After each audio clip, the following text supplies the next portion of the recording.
नमस्कार, आपका स्वागत है द लोकसभा में और मैं हूं अरुणेंद्र कुमार। उत्तर प्रदेश की राजनीति में अक्सर तीखे बयान, आरोप, प्रत्यारोप और सियासी टकराव देखने को मिलते हैं। लेकिन कई बार कोई एक बयान पूरे राजनीतिक माहौल की दिशा बदल देता है। आजमगढ़ में मुख्यमंत्री योगी आदित्यनाथ का एक बयान इसी तरह चर्चा में आ गया। बेटी तो बेटी होती है। बेटी बेटी होती है, बेटी का सम्मान होना चाहिए। मैं पिछले दिनों देख रहा था, समाजवादी पार्टी के अध्यक्ष अखिलेश यादव की पुत्री के खिलाफ कुछ लोगों ने गलत टिप्पणियां की थी। जैसे मेरे संज्ञान में आया, मैंने तत्काल पुलिस से कहा, मैंने कहा इसमें एफआईआर दर्ज कराओ। बेटी के खिलाफ कोई भी अपमानजनक टिप्पणी स्वीकार्य नहीं होनी चाहिए। बेटी बेटी होती है और हम तो संस्कार में पले बसे हैं, जहां कहा जाता कि गांव की बेटी सबकी बेटी, गांव की बहन सबकी बहन। ये सिर्फ एक वाक्य नहीं था, ये एक ऐसा संदेश था जिसने राजनीतिक बहस के बीच संवेदना, मर्यादा और सार्वजनिक जीवन की गरिमा को सामने रख दिया। मामला समाजवादी पार्टी प्रमुख अखिलेश यादव की बेटी को लेकर की गई आपत्तिजनक टिप्पणी से जुड़ा है। बताया जा रहा है कि सोशल मीडिया पर कुछ भ्रामक और अपमानजनक बातें फैलाई गई, जिसके बाद विवाद तेजी से बढ़ गया।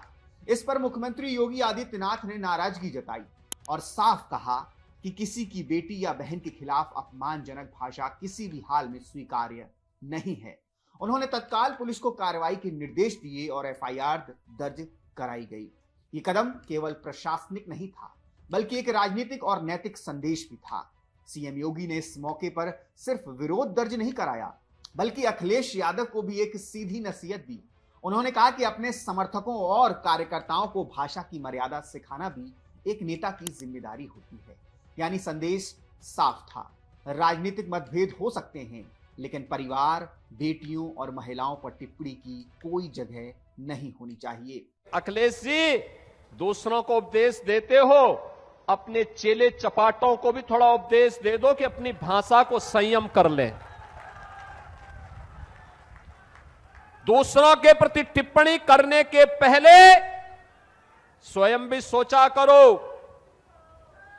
कि उनके लोग किस प्रकार की भाषा का प्रयोग बहन और बेटियों के प्रति, बुजुर्गों के प्रति, दिवंगत लोगों के प्रति और वरिष्ठ नेताओं के प्रति करते हैं। इसके बारे में उनको भी अपने लोगों को संस्कारित करने की आवश्यकता है।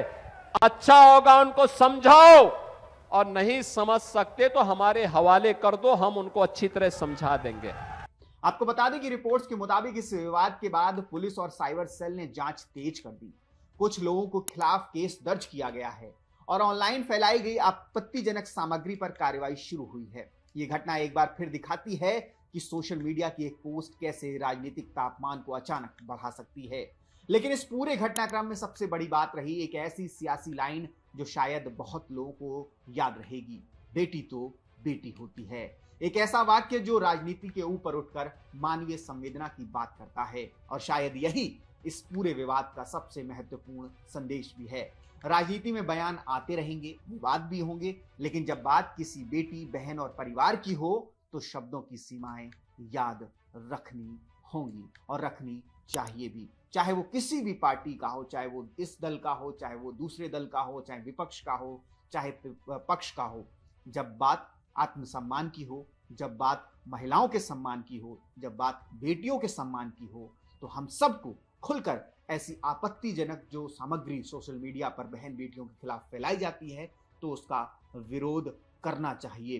तब हमें पार्टी नहीं देखनी चाहिए, तब हमें सियासी हमारी सोच नहीं देखनी चाहिए, तब ये नहीं देखना चाहिए कि आज उनकी बेटी का अपमान हुआ है, कल ये भी हो सकता है कि किसी और पार्टी के नेता की बहन, बेटी या परिवार के किसी सदस्य का अपमान किया जाए और तब दूसरे पार्टी के लोग चुप रहें। इसलिए इस बात को बहुत ही सख्ती से और बहुत ही संवेदनशीलता के साथ इस पूरे मसले को सुलझाना चाहिए, और जिसने भी ऐसा कृत्य किया है उसे कठोर से कठोर दंड अवश्य मिलना ही चाहिए। आपका इस पर क्या कहना है, हमें कमेंट सेक्शन में जरूर बताइएगा।